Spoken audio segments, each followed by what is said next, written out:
Você já parou para pensar em como você é percebido pelas pessoas que te escutam?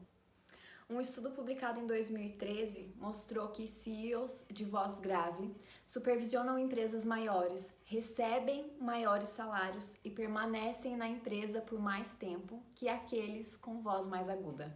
Os animais respondem às informações codificadas nos sinais vocais. Várias linhas de pesquisa mostram que a vocalização de animais contém informações sobre o animal que produz o ruído e que quem escuta esses sinais vocais é influenciado pelos sons. As características vocais podem prever, por exemplo, o tamanho do corpo do cachorro através do latido ou do rosnado dele.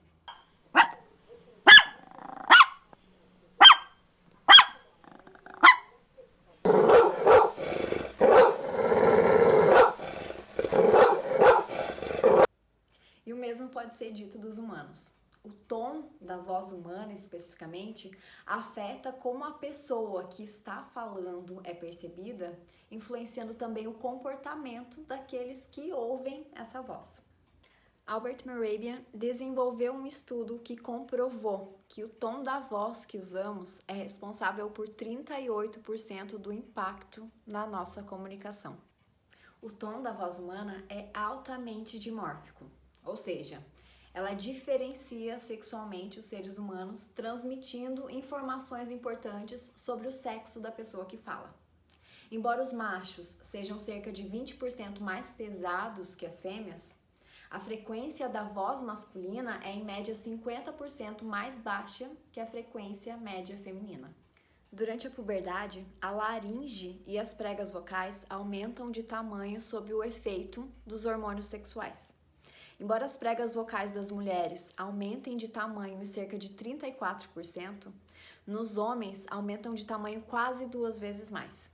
Essa é a razão pela qual a frequência diminui muito mais nos meninos do que nas meninas. E por estarem relacionadas às taxas hormonais, e por isso a capacidade reprodutiva dos dois sexos, mulheres com vozes agudas são percebidas como mais atraentes, enquanto homens com vozes mais graves são percebidos como mais atraentes, fisicamente mais fortes e socialmente mais dominantes. Alguns estudos descobriram ainda que a atratividade da voz feminina muda ao longo do ciclo menstrual, ficando mais aguda durante as fases com maior risco de concepção.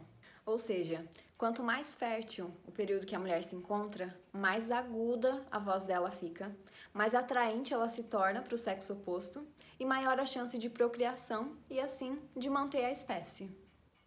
Ou seja, ao contrário dos homens, para os quais a atratividade vocal está relacionada à dominância vocal, no caso das mulheres, a relação entre atratividade de tom de voz e dominância não é compatível.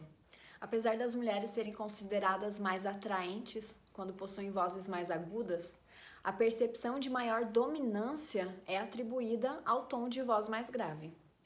Estudos vêm comprovando que, graças a essa percepção de liderança conferida pelas vozes mais baixas, os humanos acabam preferindo líderes com vozes graves, sejam eles homens ou mulheres.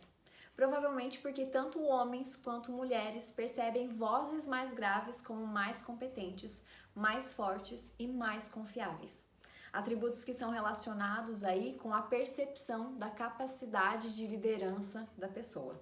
Essa visão de capacidade de liderança, percebida através da voz mais grave do CEO de uma empresa, por exemplo, associa que a diminuição de 1% no tom de voz de um CEO que opera uma empresa mediana refletiria em um aumento no tamanho da empresa de 440 milhões de dólares, a um aumento na sua compensação salarial de 187 mil dólares por ano, e a um aumento no seu mandato em 151 dias. Além do reflexo econômico dentro das empresas, é possível dizer ainda que candidatos políticos, tanto do sexo feminino quanto do sexo masculino, com vozes mais graves, têm maior probabilidade de ganhar cargos eletivos. Contextos de liderança fornecem evidências que um tom de voz grave é vantajoso tanto para homens quanto para mulheres que buscam uma posição de liderança. apontando também que o tom de voz configura um indicador universal de capacidade de liderança. E aí, a sua voz está te ajudando ou te atrapalhando a chegar na posição que você almeja?